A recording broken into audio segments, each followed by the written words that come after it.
ఓం నమో వెంకటేశాయ. ఏడుకొండలవాడ వెంకటరమణ గోవింద గోవింద. శ్రీ శ్రీనివాస శ్రీ వెంకటేశ గోవింద గోవింద. కలియుగ ప్రత్యక్ష దైవం శ్రీనివాస పరబ్రహ్మ అనుగ్రహ విశేషంతో శ్రీమద్భాగవతంలో అష్టమ స్కంధంలోని విశేషాలు మనం యథాశక్తి తెలుసుకుంటున్నాం. నారాయణం నమస్కృత్య నరం చైవ నరోత్తమం దేవీం సరస్వతీం వ్యాసం తతో జయముదీరయేత్. శుకయోగీంద్రుల వారు పరీక్షిన్ మహారాజునకు శ్రీ మహావిష్ణువు యొక్క గొప్పతనాన్ని లీలలను అభివర్ణించి చెబుతూ ఉన్న సందర్భం. దేవతలందరూ రాక్షసుల చేత పీడింపబడి రక్షణ కోసం బ్రహ్మ దగ్గరికి చేరారు. ఆ బ్రహ్మగారు దేవతలందరినీ తీసుకుని వైకుంఠానికి విచ్చేశారు. ఆ పరమాత్మను శ్రీ మహావిష్ణువుని స్తోత్రం చేస్తూ ఉన్నారు. స్వామి, సమస్తమైన విశ్వము నీవే అయి ఉన్నావు అని వేదంలో పురుష సూక్తంలో వర్ణింపబడినటువంటి చక్కని విషయాలు శ్లోక రూపంలో వ్యాసుల వారు మనకు అందించారు. వాయువు నీవే, అగ్ని నీవే, 4 వర్ణములు నీ నుంచే ఉద్భవించాయి, నీరు నువ్వే, అంటే పంచభూత స్వరూపుడవు నువ్వే అని ఏ ఏ పదార్థములు ఏ ఏ భాగములుగా ఉన్నాయో పరమాత్మకు అవన్నీ విశదంగా వర్ణిస్తూ ఉన్నారు. యథా హి స్కంధ శాఖానాం తరోర్మూలావసేచనం ఏవమారాధనం విష్ణో సర్వేషామాత్మనశ్చహి.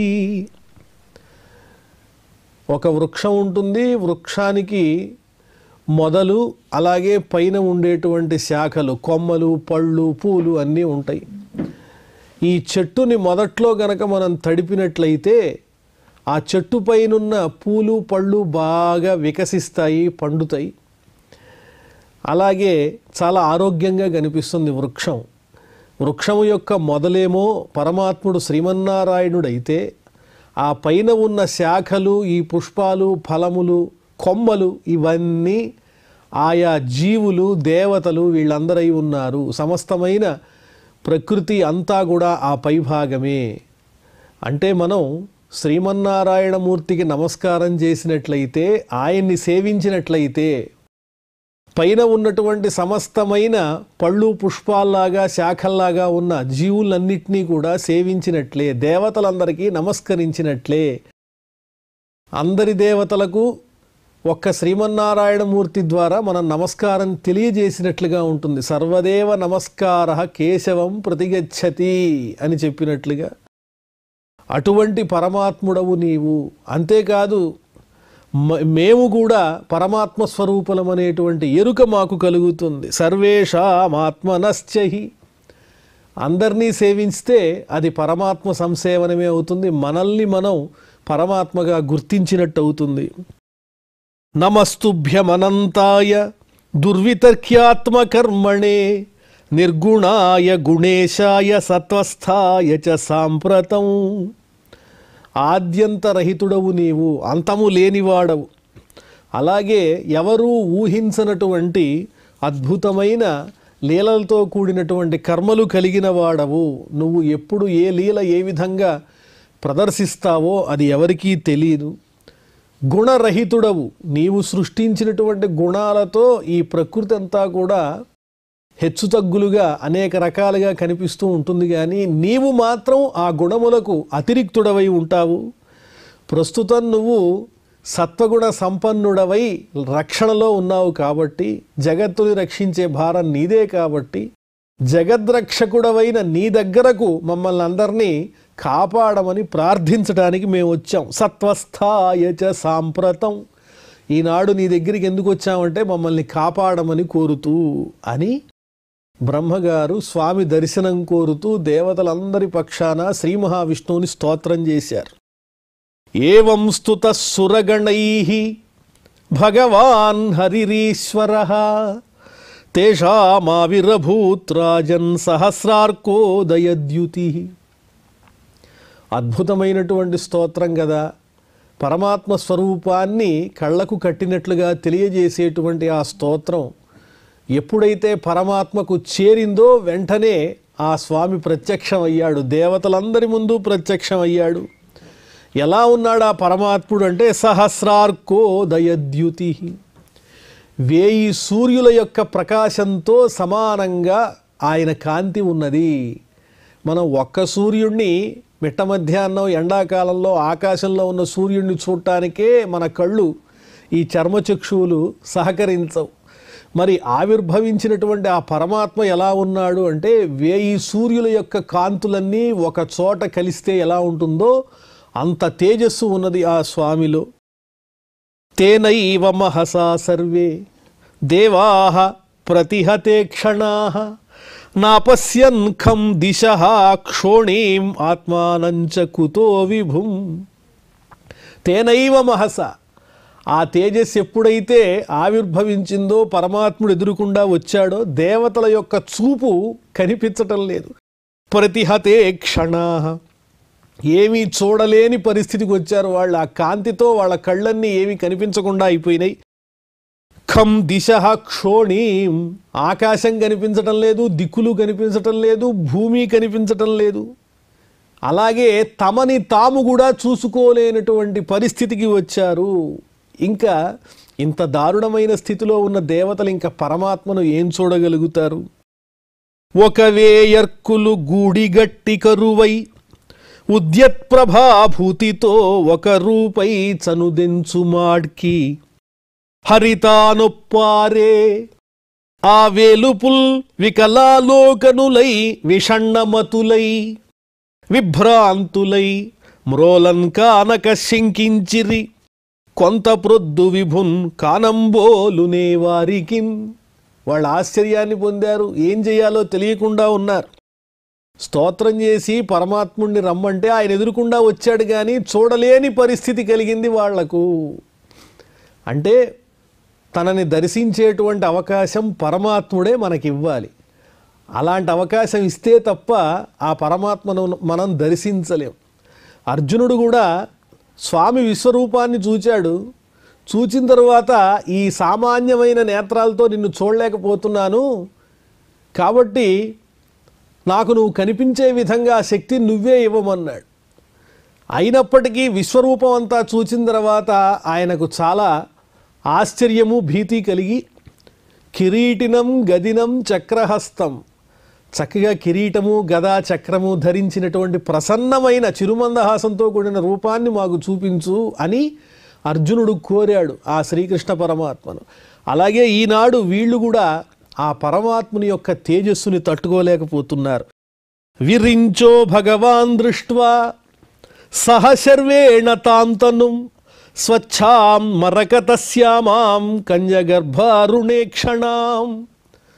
ఇంకా బ్రహ్మగారు అతి కష్టం మీద ఆ పరమాత్ముడిని దర్శించగలిగాడు. ఎలా ఉన్నాడు ఆ పరమాత్ముడు అంటే స్వచ్ఛాం మరకతస్యామాం, మరకతమణిలాగా ప్రకాశిస్తూ ఉన్నాడు, స్వచ్ఛంగా ఉన్నాడు. కంజగర్భారుణేక్షణం, పద్మము యొక్క లోపల ఉండేటువంటి ఎరుపు ఎలా ఉంటుందో అంత ఎర్ర జీరతో కూడిన నేత్రములు కలిగి ఉన్నాడు ఆ పరమాత్ముడు. బ్రహ్మగారు చూచాడా పరమాత్మను. బ్రహ్మతో పాటుగా సహశర్వేణ, శివునితో పాటుగా బ్రహ్మ చూచాడు ఆ దేహాన్ని, పరమాత్మని యొక్క దేహాన్ని.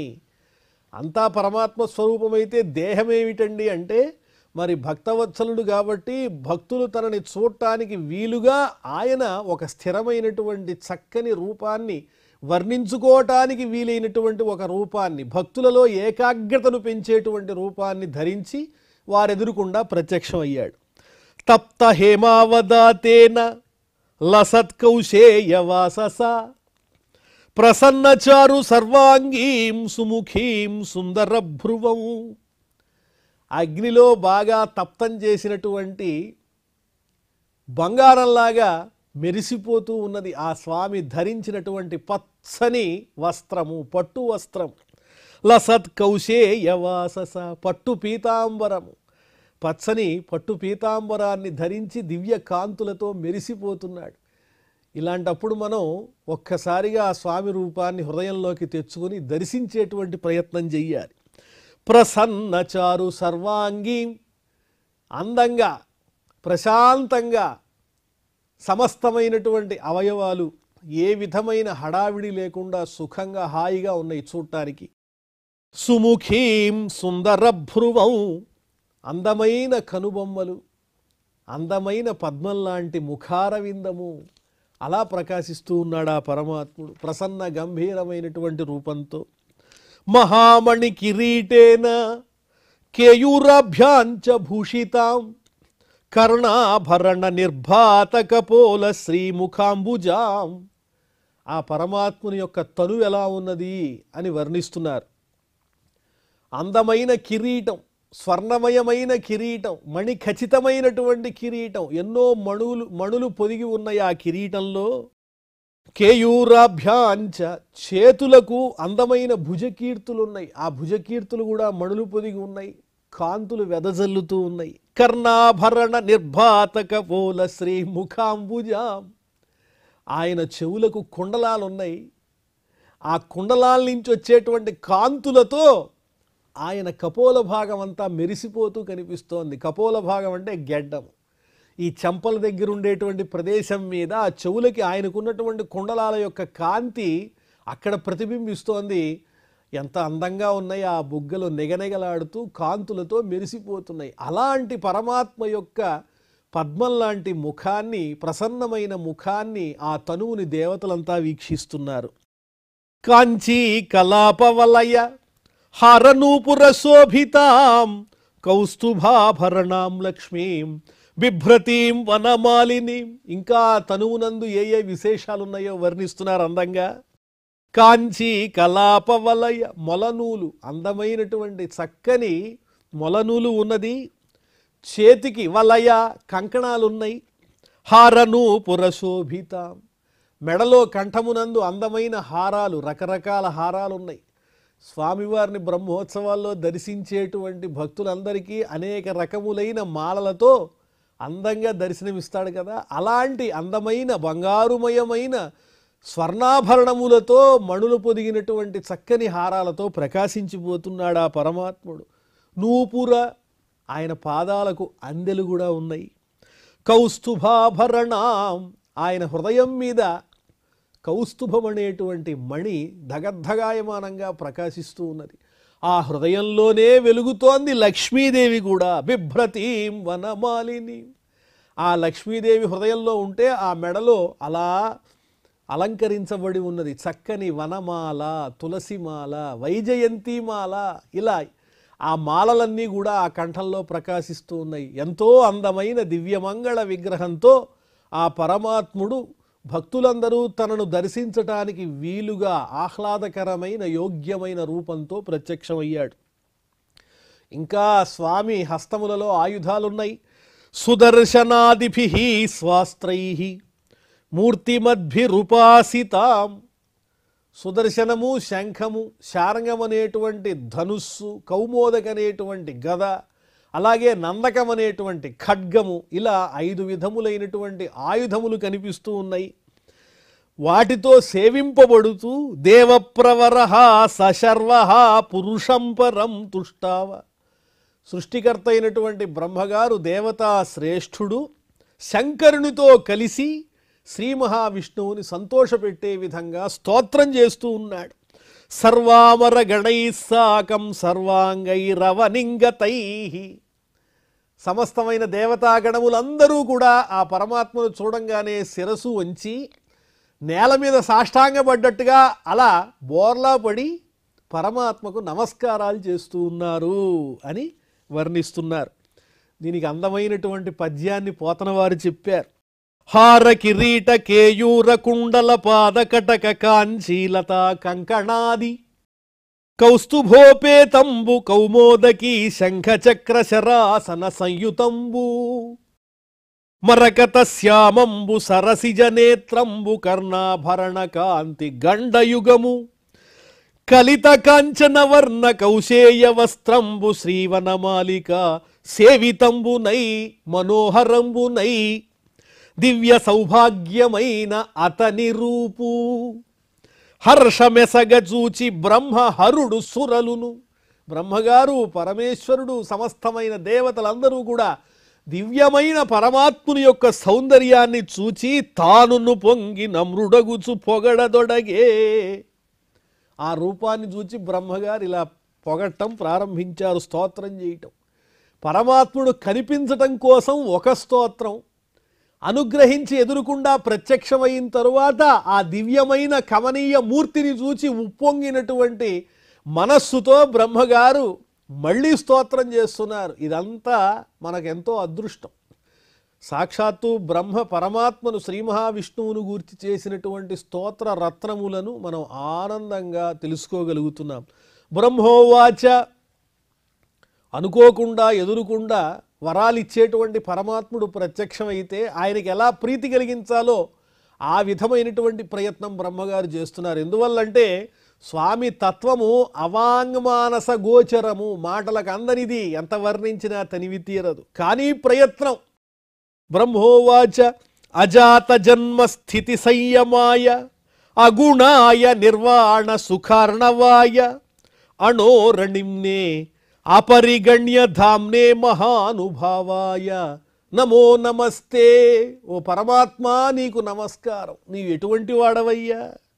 అజాత జన్మ స్థితి సంయమాయ, సృష్టి స్థితి లయము అనేవి నీవు కల్పిస్తావు సమస్తమైన జీవులకు, అవి నీకు వర్తించవు. అజాత, ఏనాడు నీవు సృష్టింపబడటం కానీ నడిపింపబడటం కానీ లయమవటం కానీ జరగదు.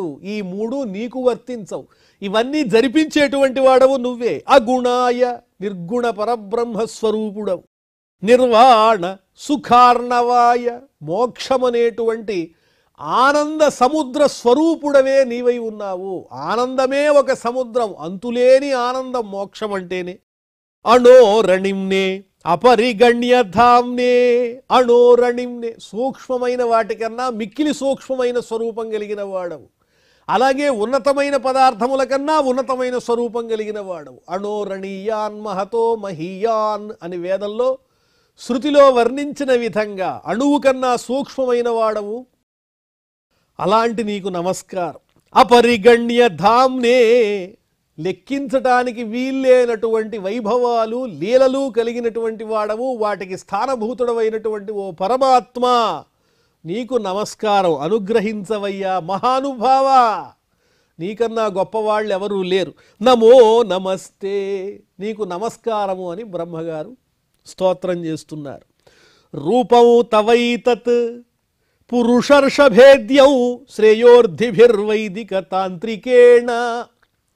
ఎవరైతే నిజమైనటువంటి శ్రేయస్సుల్ని కోరుకుంటారో, మంగళములు కోరుకుంటారో, నీ అనుగ్రహాన్ని కాంక్షిస్తుంటారో, నీ పరమైన కైంకర్యములే చెయ్యాలనుకుంటారో, చేసే ప్రతి కర్మలోనూ నీకే సమర్పించే బుద్ధితో ఎవరైతే ఆచరిస్తారో వాళ్ళే నీ గురించి తెలుసుకోగలుగుతారు. ఓ పురుషర్షభ, నిన్ను పూజించదగినటువంటి వారినిగా ఎరిగివాళ్ళు వైదికమైనటువంటి చక్కని కర్మలతో, కామ్యములు కాని కర్మలతో నిన్ను సంతృప్తిపరిచి నివృత్తి మార్గంలో ప్రవేశించి నీ అనుగ్రహానికి పాత్రులై మోక్ష సామ్రాజ్యాన్ని సాధిస్తారు.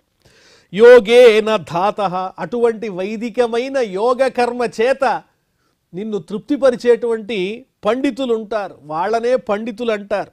ధాతః, ఓ పరమాత్మ, సహనస్త్రిలోకాన్ పశ్యామ్యముష్మిన్ విశ్వమూర్తౌ, విశ్వమే స్వరూపం కలిగినటువంటి ఓ పరమాత్మ, నీలోనే అంతటినీ నేను చూడగలుగుతున్నాను, మమ్మల్ని కూడా మేము చూసుకోగలుగుతున్నాము. అద్దం ముందు నుంచున్నట్లుగా నీలో ఇదిగో ఈ దేవతాగణాలు నేను అందరం కూడా నీలోనే కనిపిస్తున్నాం. నీ నుంచి వెలువడినటువంటి వాళ్ళమే కదా, నీవు లేకపోతే మేము ఎక్కడున్నాం? ఓ విశ్వమూర్తి, ఈ లోకాలన్నీ కళ్ళకు కట్టినట్లుగా నీలో మాకు కనిపిస్తున్నాయి.